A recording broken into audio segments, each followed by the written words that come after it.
suis pas content. Qu'est-ce qui t'arrive encore? Manuel Valls qui a gagné les élections. Hein? Ouais, les élections. Chaque soirée électorale a sa part de tension, d'énervement. Oh la vache.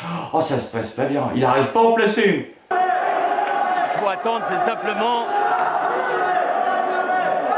que la démocratie s'exprime.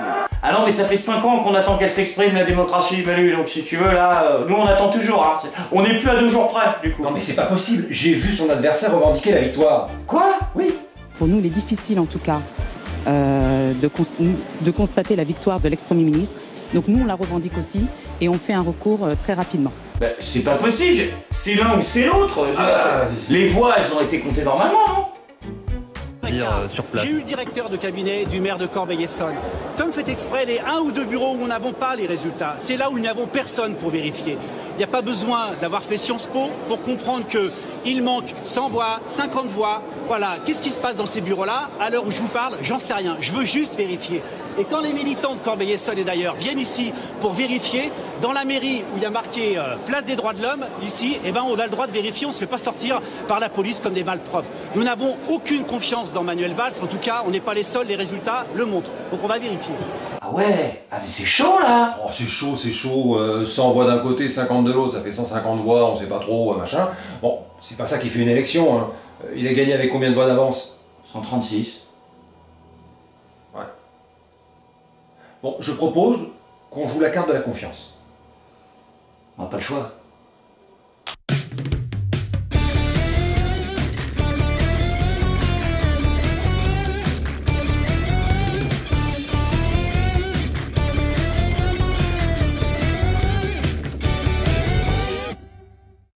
Il aura une majorité absolue large.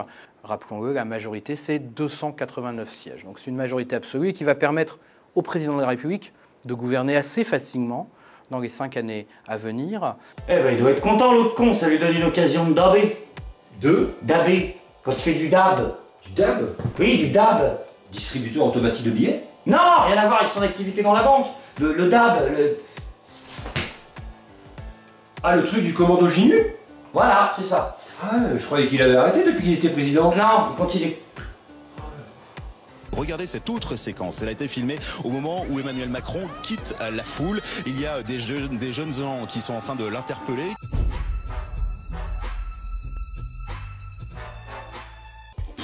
Non mais franchement, là maintenant il est président, il serait temps qu'il s'arrête, non? Mais pourquoi il s'arrêterait? Il est président, comme tu dis, il fait ce qu'il veut. Mais c'est ça qui doit lui faire peur. Comment ça qui doit lui faire peur? Il a dit à la presse qu'il avait peur d'avoir trop de députés au Parlement. Quoi? Voilà, je reste. Non, sans déconner. Ouais.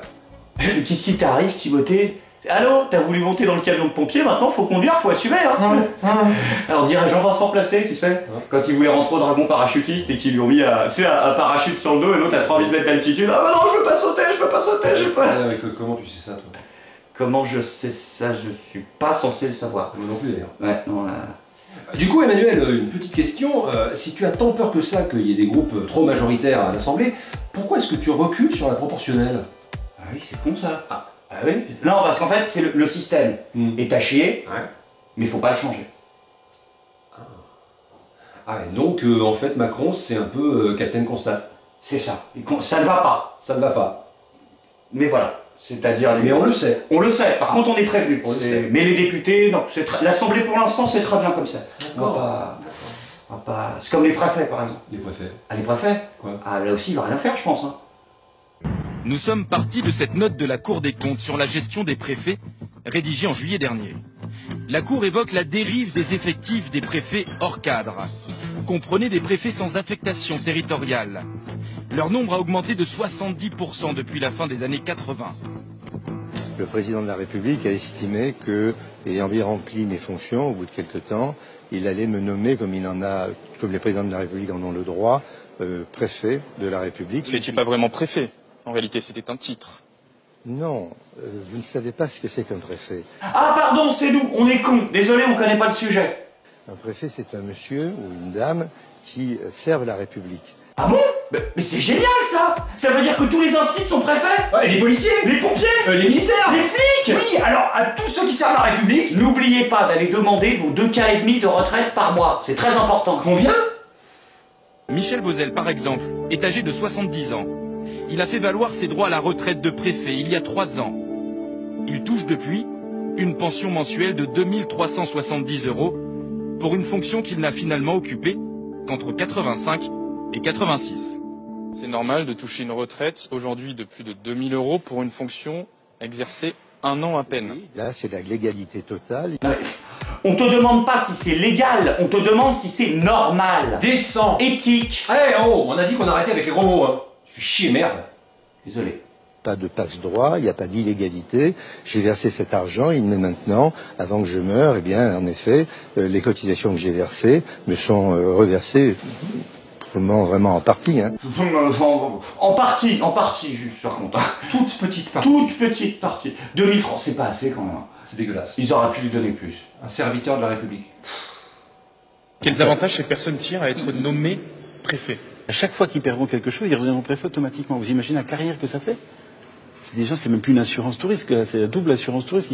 Toute leur vie, ils auront quelque chose, une protection comme ça qui leur tombe du ciel. Et puis franchement, Macron, je suis désolé, mais si t'avais tant peur que ça d'avoir une majorité écrasante, bah t'aurais pu commencer par te séparer de quelques candidats. Parce qu'il y en a quelques-uns dans l'équipe, c'était du dispensable. Anissa Kader, remporter les législatives, typiquement, ça passe par une victoire de La République En Marche dans cette circonscription qui est classiquement à gauche. Écoutez, moi je veux que la porte que nous avons ouverte le 7 mai soit encore, reste ouverte. Ah oui, parce que si la porte elle est fermée, tu peux pas passer. Bah voilà, et donc il faut la laisser ouverte. Sinon tu te la manges. Bah voilà, ça va être long. Peut-on raisonnablement imaginer le blocage de la France après le 19 juin, vous entendez ce qui vient d'être dit. Vous entendez ce qui vient d'être dit. Elle ne résume même plus. Voilà, prenez ce qu'ils ont dit, dites que moi pareil, mais en version qui marche. Voilà. Avec une porte. Ouverte. Ouverte, c'est important. C'est oui, très important. Je tiens aussi à préciser, donc j'ai toujours voulu m'engager dans ma vie, ma vie de ma commune. La vie de la ville de la vie de sa commune. Voilà. La vie de la ville de ma commune. Non, la vie de la ville de... Enfin, la ville de sa commune, ça veut rien dire. Non. Mais c'est quoi le nom de sa commune? Bah, je sais pas, faut lui demander. À mon avis, elle s'en souvient plus.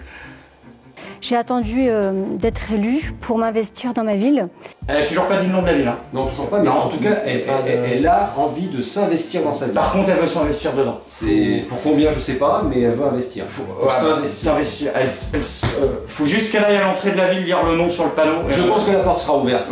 Normalement, il n'y a pas de porte, c'est la porte de la ville. Ah, joli.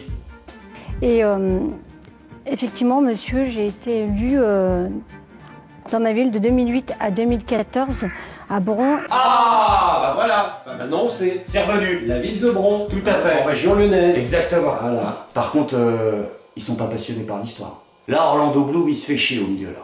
Le cosplay là, il galère. Hein. Le mec de gauche, lui, il essaie discrètement de regarder l'heure ou de répondre à un SMS. Ouais, celui de droite, je crois qu'il est en pleine dette. Ouais, il lutte pour pas roupiller. D'ailleurs, le black à gauche entre les deux mecs. Ah, mais lui, il fait la siège. Je sais pas, faut voir s'il relève la tête. Il lit peut-être un SMS. C'est comme le vieux à droite, je sais pas. Je crois qu'il fait un jeu sur ton téléphone. Ouais, c'est possible. La fille, entre les deux aussi, elle se doute qu'il y a un truc qui va pas. Ah là, on voit sa tête qu'elle a un vieux doute. Elle a un vieux doute. Je dois vous dire que c'est moi-même qui ai fait la démarche de rencontrer Annie Guillemot. Mais on s'en fout de Annie Guillemot. Anne quoi? Je sais pas, elle raconte sa vie, tout le monde s'en branle. Parce que je voulais m'investir et participer activement. Voilà. Je voulais participer, il se trouve... Je voulais participer, je voulais pas... On dirait une nana qui a pas été prise à l'EPS. Tu sais, dans les équipes de foot. Je crois que j'ai les tympans qui saignent. Effectivement, en 2 minutes, peut-être pas comme vous, mais... Non, mais il va pas te répondre, hein. Il a pas compris ce que tu avais dit, en fait. Il a même vérifié sur tes notes pour voir si quand même c'était marqué comme ça. C'est chaud.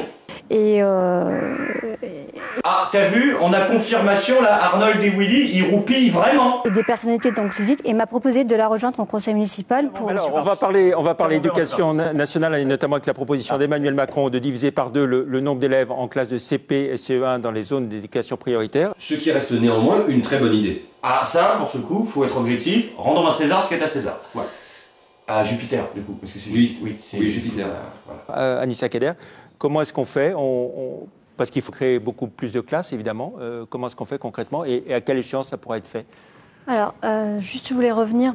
le fameux juste je voulais revenir, peut-être qu'elle a oublié un truc à la maison et qu'elle n'a pas fermé la porte. Ah putain, c'est ça. Voilà. Les idées, par exemple. Le gaz, le je sais pas quoi. Le projet. Le progrès. Ah non, ça ils l'ont. Ah pardon. Bien entendu, sur un certain nombre de points... Non mais attends, regarde, celui de gauche, là, il est parti en prière, hein, carrément. Ah putain, il tente une opération du Saint-Esprit. Ah là, c'est tout ce qui reste. Hein. Et aussi, il y aura de la concertation, c'est ce que je vous disais tout à l'heure. Mais les Français veulent aussi du changement et je veux participer à ce renouvellement. Le renouvellement? Elle veut participer au renouvellement. Elle peut. Le renouvellement? Pas sûr. Non, ils vont peut-être pas la garder dans l'équipe. Non. Mais le renouvellement, tente ta chance. Hein. Moi, je vois peut-être des... Donne tout. Donne tout. Décloisonner, mais enfin, si tout allait bien, nous avons... C'est moi ou... Non. Il y a un trou, hein. Ah non, mais c'est pas un trou, c'est une faille spatio-temporelle. Ah ouais, normalement, c'est à ça que sert le montage, hein. Ou les virgules. Voilà, ça se tient. Vous me dites, c'est 12 enfants par classe, CP, CE1, très bien. Alors vous m'expliquerez en 3 mois comment vous construisez les écoles ou les classes supplémentaires. Il y a simplement un code des marchés publics, accessoirement. Il y a des procédures, il y a des études à mettre en place. En 3 mois, nouvelles écoles, monsieur. Non mais si vous créez pas de nouvelles écoles, je veux dire, comment vous allez alléger les classes et diviser les groupes en deux? Ou alors, ils ont une autre méthode. Ouais. Alors comment vous faites pour diviser la classe en deux? Par exemple, il me semble... Comment vous faites pour diviser la classe en deux alors? Vous mettez des paravents. C'est chaud là. Très chaud. Ah, remarque, c'est pratique les paravents quand il fait chaud. Ah oui, et puis il n'y a pas besoin de clé. Ah, contrairement aux portes. Ah et voilà. Voilà. Elle est dans son idée. Ouais, bah qu'il reste, hein. Alors, moralisation de la vie politique, j'ai une question toute simple. Ouais. Est-ce que, par exemple, vous souhaitez la suppression de la réserve parlementaire? C'est une question très technique, très précise, donc là, comme ça, je ne peux pas vous répondre. Non, ça n'a rien de technique, hein. C'est oui ou c'est non. Donc il y a deux possibilités, là. Voilà. Si on peut avoir une transparence, oui. Après, voilà, je ne peux pas vous répondre avec précision sur cette question-là maintenant. Ah, elle peut pas nous répondre avec précision, c'est dommage. Elle nous fait une Omar Sy. Bah, elle a pas toutes les infos. Elle a entendu dire qu'il y avait des petits problèmes de corruption, mais c'est pas... Il y a les complotistes aussi qui disent beaucoup de... Hein? Ouais, faudrait pas quand même dire des bêtises. Hein? Je suis pas content.